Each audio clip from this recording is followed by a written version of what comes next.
深野ちゃん、なんで俺 SJ クラッシュしたの？いや、言うこと聞かないからでしょ。まあどうしても目線の方に行っちゃうからね。それなら分かるまで教えてくださいよ。じゃあ教えてあげるからこっちおいで。はい。クラッシュした原因を教えてもらうってことでお願いします。はい。はい、次こっち返して。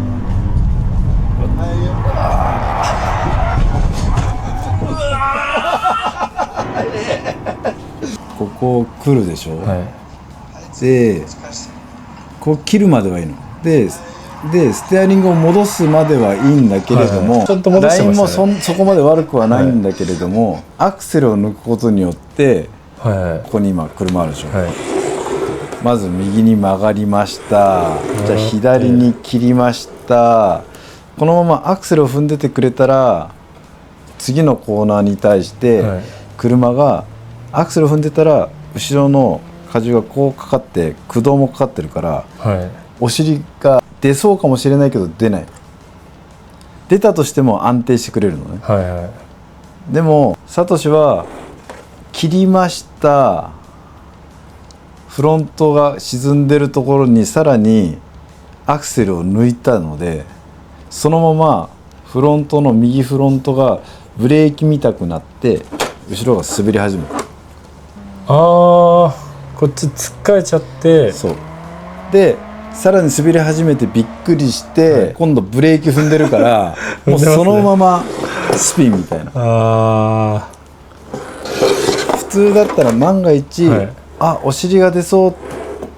ょっとアクセル抜いちゃってお尻が出そうってなったらアクセルを入れながら行きたい方向って次右コーナーじゃん。ハンドルをまっすぐにしてちょっとカウンターが当たるぐらいでこうくるくるくるって行くはずなのね。行きたい方向はね、右次、まあ極端な話まっすぐ立ち上がります、で右コーナーに入がりますってなるんだけど、今ので言うと左曲がります。ちょっと曲がってる時にちょっとスピードが出過ぎて怖かったのかアクセル抜きます荷重かかります、後ろのお尻出ます、びっくりしてさらにブレーキ踏みますってなったらもう完全にここを軸にしてフロントを軸にして後ろ側抜けてスピンみたいな。こう行くじゃないですか、アクセル踏んでたら荷重はこっちに乗ったまま。そうアクセルを踏んだらこっちに乗るからまだ車的に安定するんだけれども、基本的にこうちょっと車が動いた瞬間にサトシは怖いと思ってアクセル抜きます、じゃあ抜いた時に滑ってるものがまたこっちガードレールっていうか、土手があったでしょ。怖くて土手をまたぶつかりたくない土手を見たから土手に向かってブレーキかけてる感じだからそのままで、お尻が万が一ちょっとでも出たとしても、自分が行きたい方向、この近くを見るんじゃなくて行きたい方向の次の右のコーナーまでって多分10メートルかちょっとある10メートルぐらいはあると思うんだけど、そっちの先の次のコーナーにめがけて先を見てればそこに自分はあっち行きたいんだってアクセルをこの状態にしてアクセルを踏めてたら車って姿勢が整ってます、そっちに行くんだけど、今回の僕の最大のミスはまず、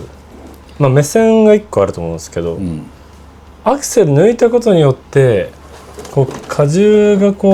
後ろだったのをアクセル抜いて前に行っちゃって、しかもブレーキ踏んでもっと行って、行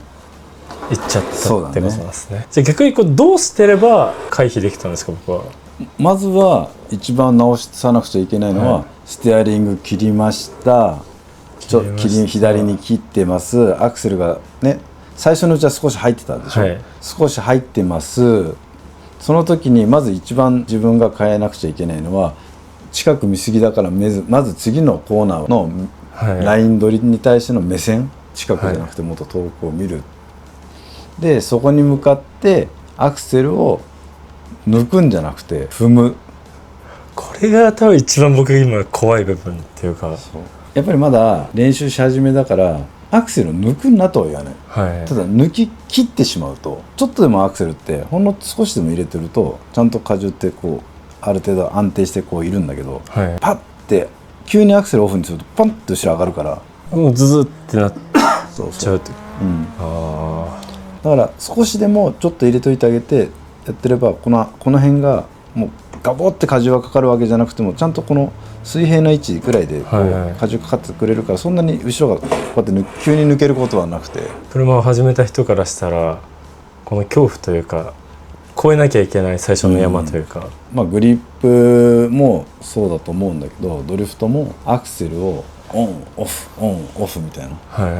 逆になっちゃったけど、オンオフオフが激しい人っていうのはやっぱり車の挙動がすごく乱れがちで、ドリフトとかでもブンブンブンブンって細かく小刻みにやってる人って、結局小刻みにやってるけど全部抜いてるわけじゃないから、ずっとそこの位置をずっとキープして、踏みすぎたら横に流れすぎるけど、踏まなすぎたら戻るっていうちょうどいいところをちゃんと小刻みに全部抜き切らずに調整してるっていう、もちろんねハーフでフーって絶妙に調整する人もいるだろうし、どれがいいとかってわけじゃなくて、この間こうドリフトをやった時もそうでしたけど、こう抜くってなった時にゼロにまで戻しちゃうっていうこう現状があるんで、例えばね、それはまだねやっていくうちに考えればいいんだけど、結構スピードを出して曲がってると今度はフロントタイヤがアンダーになって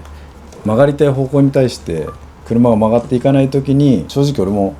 ドリフトドライバーだから基本、それが合ってるかは知らないけど、わざと一瞬オフにしてちょっと荷重を前に変えて、パンパンって変えることによってスッて車が曲がってくったりとかね。ドリフトする時にわざとパッて抜いて、ドリフトじゃなくて今グリップね、グリップでこうバーンっていってちょっとステアリング切ってたら、思いのほか車が曲がらないって後ろが滑るんじゃなくて、今度前がちょっとアンダーでこう滑っていっちゃってる時に、あえてそこでブレーキかけるわけにもいかないから、あえてアクセルをパンパンってわざとオンオフオンオフってやることによって、オフにした時って前がちょっと沈むから、ちゃんとタイヤの荷重がかかって面圧がかかるからクッと車曲がってきて、すごいドライバーとかだったら、やっぱ慣れてるドライバーとかだったらアンダーだなと思ったら、あえてアクセル踏みながら、左足ブレーキでちょっと荷重かけながらタイヤの面圧かけて足回り潰してクルッと曲げていくとか、そういうのもいろいろ技としてはいっぱいあると思うけど、まずは一番絶対変えなくちゃいけないのは目線と、あとはコースを走る前に絶対自分はこのラインを通りますっていう正解のラインをちゃんと自分の中で描いて、それをこう常に追い続けるというか、ここでブレーキングをしてこう曲がろうとかっていうのをまずちゃんとね、車に乗る前にコースを確認して、さっきとだったらちゃんとコース図があるから、ここでブレーキングをして、ここはこう車立ち上げてきて、ここで減速して、ここに抜けるためにはステアリングはまっすぐにこう戻すなとか、目線は絶対次はこう置いとこうっていうのをちゃんと自分の中で決めてからコースに出たら丁寧に運転もできると思うし、意識も絶対そこで変わってくると思う。荷重ってこう今聞いたら、例えばアクセル抜いたら前にかかるみたいな理解できたんですけど、走ってる時ってなんかどういうイメージ持ってその荷重の現在地を把握したらいいんですかね。それは多分いっぱい走ることで分かると思う。正直、こうしたらああだよとかって言っても、あくまでもその理論だった理屈の話であって、まだ始めたばっかりじゃん。これが荷重か、これかなとかって自分の中で感じながら一生懸命はこういう風な車の動きになった時にこうなるなとかっていうのは多分自分で運転しながら感じて走った方がいいと思う。でそれはもう街乗りからも意識してやっていった方が、もちろんそう多分サーキットの時になおさら揺れるから、そう高速道路でじゃあ80キロで走ってる時に急ハンドルしますかって話にもなってくるし、じゃあ80キロで高速道路走ってて、例えばほんのちょっと切った時はゆっくりこう車曲がって、ギュッてやった時に車グッて動くでしょ、もうそれもう車が荷重かかって動き始めるわけだから、じゃあそんな荷重をかけたら、ね、急激に切ったら車、ね、そこでスピンしたりするわけだ、お尻が出ちゃったりするわけだから、だったらじゃあそのスピードではこのハンドルの切り方ダメだなとか、高速道路でやっちゃダメだよただそういう限界値というか、そう自然とだって高速道路で急ハンドル切らないじゃん。切らないです、怖いから、サーキットだから大丈夫じゃなくて、サーキットでもスピードが出てる時に急ハンドルが切ったらやばいですね、吹っ飛んでちゃう。だからね、その曲がれるスピードが決まってくるよっていうのはしっかり減速して、じゃあこのヘアピンのコーナーを100キロで曲がってくださいって、どんな車でもこのきついヘアピンを100キロで曲がれる車なんか1台もないから、はい、だったらこの車に合った減速をしてしっかり車の曲げて姿勢を作ってちゃんと脱出していくっていう。サトシのとかは前回見てて思ったのは、もう脱出しなくちゃいけない体勢になってるのに、脱出できる体勢になってるのに、いつまでもハンドルを例えば右コーナーだったら右コーナー右に切ってる時間が長すぎて、はい、っていうことは目先のコーナーしか見てなくて先見てないからハンドルをまっすぐ切れなくまっすぐ戻せなくなってる、はいはいはい、ずっとすごい近いところ見て、あまだ曲がってるまだ曲がってるまだ曲がってるって、いやいやもうまっすぐなんですけどみたいな。ちょっとそのシーンも確かあったと思うんですけど、こうもう行けるのに、僕は手前見てるから、そうずっと切ってるでしょ。もう本当はアウトをこっち向けていって、はいはい、こっち要は自分からコーナーを狭くしちゃってるから、はいはいね、せっかくだからコース幅いっぱいに使ったらハンドルってあんまり切らなくても済むわけで、はいはい、ハンドルが切れてる時って抵抗だから、ハンドルせっかくまっすぐ戻したのにちょっとびっくりしてそのままオフにしっぱなしのブレーキだから、もうだからこれが左コーナーだったらね、そのままアクセル踏んでったら綺麗なドリフトができたかもしれないでもこの時まだドリフトもやったことなかったんで、そのカウンターを当てるとかっていう感覚も